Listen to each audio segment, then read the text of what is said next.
because we understand the challenges Israel faces, I and my administration have made the security of Israel a priority. It's why we've increased cooperation between our militaries to unprecedented levels. It's why we're making our most advanced technologies available to our Israeli allies.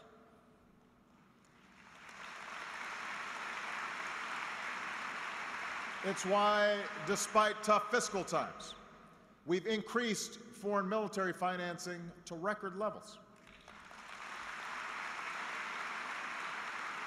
And that includes additional support beyond regular military aid for the Iron Dome anti-rocket system, a powerful example of American-Israeli cooperation.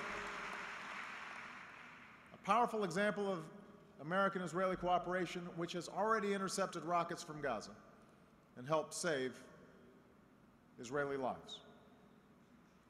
So make no mistake, we will maintain Israel's qualitative military edge.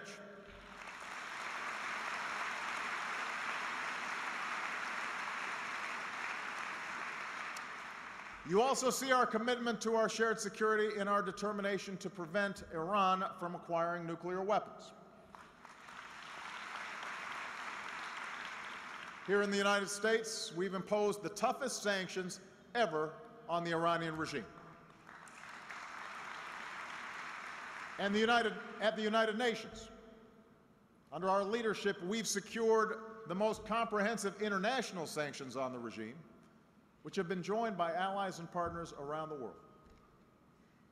Today, Iran is virtually cut off from large parts of the international financial system, and we're going to keep up the pressure.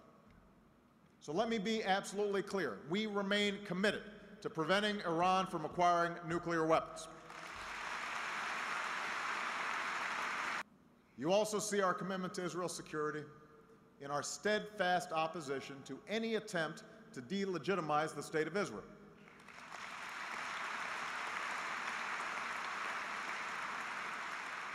As I said at the United Nations last year, Israel's existence must not be a subject for debate, and efforts to chip away at Israel's legitimacy will only be met by the unshakable opposition of the United States.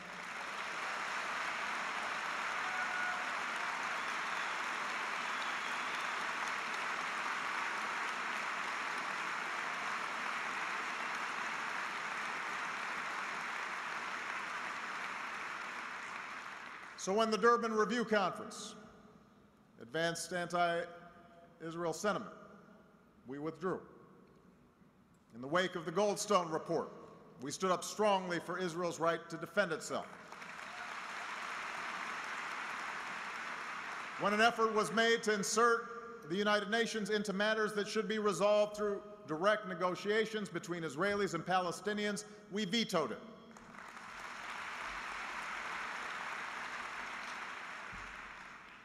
And so, in both word and deed, we have been unwavering in our support of Israel's security.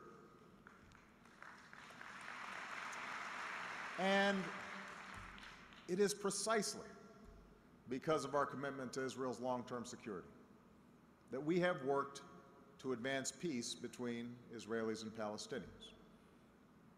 Now,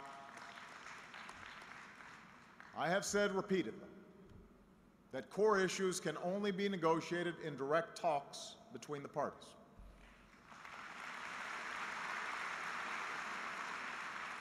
And I indicated on Thursday that the recent agreement between Fatah and Hamas poses an enormous obstacle to peace. No country can be expected to negotiate with a terrorist organization sworn to its destruction.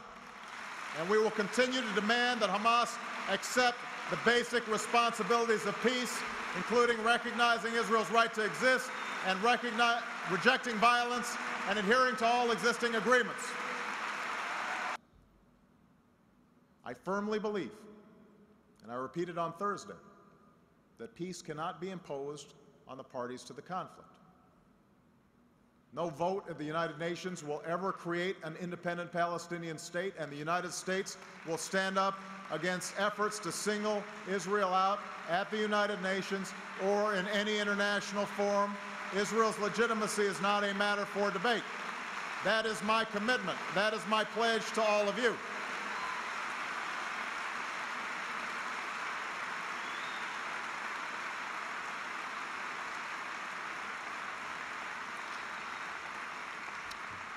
Moreover, we know that peace demands a partner, which is why I said that Israel cannot be expected to negotiate with Palestinians who do not recognize its right to exist.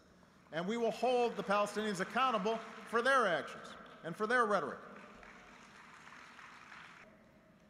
And it was my reference to the 1967 lines with mutually agreed swaps that received the lion's share of the attention, including just now. And since my position has been misrepresented several times, let me reaffirm what 1967 lines with mutually agreed swaps means. By definition, it means that the parties themselves, Israelis and Palestinians, will negotiate a border that is different than the one that existed on June 4th, 1967. That's what mutually agreed upon swaps means. It is a well-known formula to all who have worked on this issue for a generation. It allows the parties themselves to account for the changes that have taken place over the last 44 years.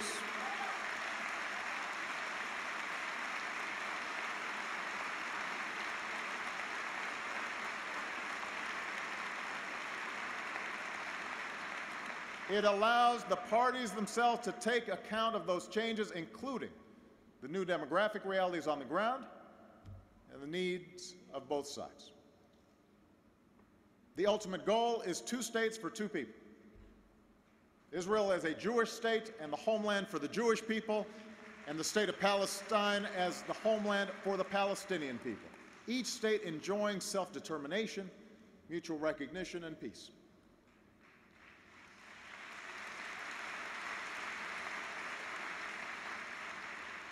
Thank you. God bless you.